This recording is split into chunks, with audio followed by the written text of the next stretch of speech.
সম্মানিত দর্শক শ্রোতা মণ্ডলী, বাংলাদেশের দ্বিতীয় সাতক্ষীরা খ্যাত বগুড়া জেলা সম্মানিত সংগ্রামী জননেতা জেলা আমির মোহতারাম মাওলানা অধ্যক্ষ আব্দুল হক সাহেবের জ্বালাময়ী অগ্নিঝরা বক্তব্য আপনারা সবাই শ্রবণ করুন এবং বাস্তব জীবনে আমল করুন। অনুষ্ঠানটি রুলাম যুক্তিবাদীর বাসভবনে গত 23শে এপ্রিল অনুষ্ঠিত হয়। প্রথম কাতারের 11 জনকে আল্লাহ তারা তাদের শাহাদাত কবুল করুন। এই জালিম সরকার ফাঁসির কাস্টে ঝুলিয়েছে, জেলখানায় না খেয়ে বিনা চিকিৎসায় তাদেরকে হত্যা করেছে। কাজেই এত বড় আমরা স্যাক্রিফাইস করেছি, কাজেই আমাদেরকে এগিয়ে আসতে হবে। আমার ভাইরা আসুন, আমরা এই বাংলাদেশটাকে কোরআন আলোকে সাজাই। আমার ওই নন্দীগ্রাম দুপচাচিয়া আদমদিগের নবীন আবু তাহের এই এলাকায় কি ওই এলাকার আত্মীয় স্বজন নাই?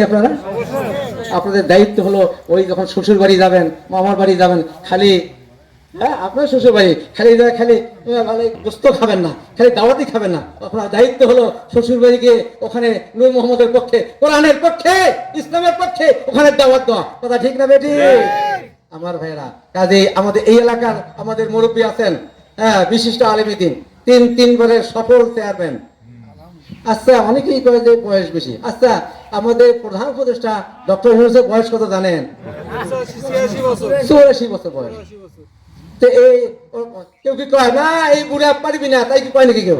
84 বছর বয়স হইলো, এটা তেমন মানুষের পায় না।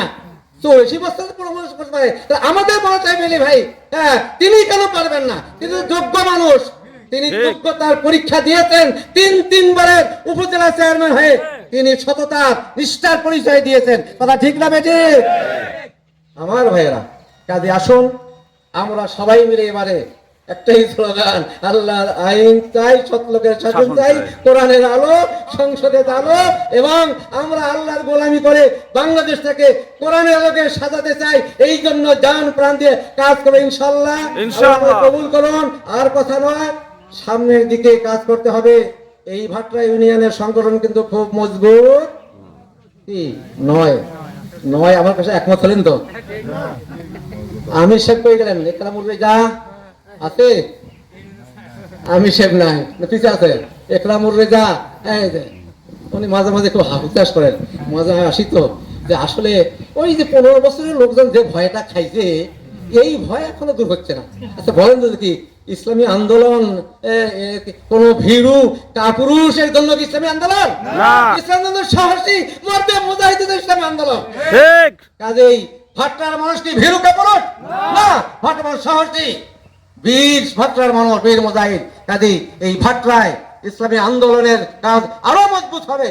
এখানে কর্মী বেশি হবে, এখানে সহযোগী বেশি হবে, এখানে প্রত্যেকটা সেন্টারে আমরা জামাতের প্রার্থীকে বিজয় করে আনবো ইনশাআল্লাহ। আমরা রাজি আছি, সেই নিমিত্তে কাজ করতে হবে। সময় কিন্তু আছে, ভোট কিন্তু ডিসেম্বর অথবা 26 জুন। কি কথা ঠিক না বেটি? সময় আছে, এই সময়কে আমরা কাজে লাগাবো ইনশাআল্লাহ। আর এই ইউনিয়নকে মজবুত করবো। আর এক ইউনিয়ন বড়ই ইউনিয়ন আমির আছেন ভাই, এই ভাই পুরান আমার অনেক এক সময় মুরুইল অনেক মজবুত কাজ ছিল, এখন তো ঢিল মেরে গেছে।